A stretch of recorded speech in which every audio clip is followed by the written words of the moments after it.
Hello my foodie family, আমি দেবজানি আর welcome to my channel foodie Debjani. আশা করি তোমরা সবাই খুব ভালো আছো, আমিও খুব ভালো আছি।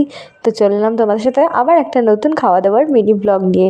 তো আমি আগের ব্লগে বলেইছিলাম আমি গেছিলাম আমার বান্ধবীর জন্মদিনে, আমার একদম ছোটোবেলার বান্ধবী, এটা ছিল আমার ক্লাস 1-এর বান্ধবী, তার জন্মদিনে যাচ্ছি। এখনও মানে ক্লাস 1-এর বান্ধবী, এখন আমাদের নানা করে 20-21 বছর বয়স, সবার কলেজে পড়ি সবাই এখনও পর্যন্ত। তাহলে বুঝতেই পারছো কত সুন্দর বন্ধুত্ব আমাদের।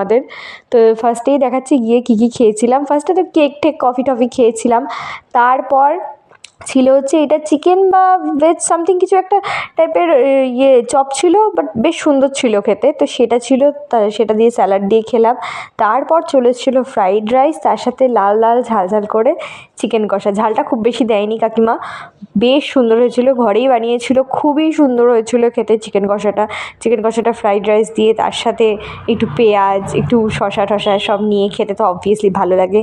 তো এই হচ্ছে আমার সেই বান্ধবীটি যার বার্থডেতে আমরা এসেছিলাম। সবাই ওকে হ্যাপি বার্থডে একটু উইশ করে দিয়ে যাও। আর এই হচ্ছে বাকি পাপিগুলো, যাদের সাথে আমি ছোটোবেলা দিয়ে পড়ে আসছি। কেউ মুখ দেখাবে না, সবাই পাপি তো এক একজন, তো কেউ তার জন্য মুখ দেখাবে না। তো সেগুলো সব বাদ দাও, ব্যাক টু আবার খাওয়া দাওয়া। তো দেখতেই পাচ্ছ ফ্রাইড রাইস, তার সাথে শসা, তার সাথে একটু চিকেন কষা, বেশ ভালোই লাগে। তো এটা দিয়ে খাওয়া শেষ করতেই তারপর ছিল হচ্ছে আনারসের চাটনি। আমার বান্ধবী মানে কাকি আনারসের চাটনিটা বেশ সুন্দর করেছিল। তো আনারসের চাটনি ছিল, তার সাথে ছিল হচ্ছে পাঁপড় ভাজা। আমার বান্ধবী আবার বলছিল তুই কি আরেকটু আনারসের চাটনি নিবি? আমি বলছি না না থাক, এতেই আমার পেট অনেক ভরে গেছে। তো তারপর দিয়ে দিল হচ্ছে পাঁপড় ভাজা। তো এইটা কিছু বলার দরকার নেই, কাউকেই কিছু বলার দরকার নেই। চাটনি দিয়ে পাঁপড় দিয়ে খেতে এটা আমার মনে হয় যারা বাঙালি, যারা খাদ্যরসিক বা খাদ্যরসিক না হলেও চাটনি পাঁপড় এটা সবারই পছন্দ, এটা আর কিছু বলতে লাগবে না। তো চাটনি আর পাঁপড়টা শেষ করে দিলাম, তখনই আমার বান্ধবী আবার দিয়ে দিল আমাকে রসগোল্লা, তার সাথে পান্তুয়া। আমি বলছি যে কোনো একটা দে, ও না দুটোই দিয়ে দিয়েছে, যে তুই ব্লক করছিস না রে, তুই বেশি করে নে।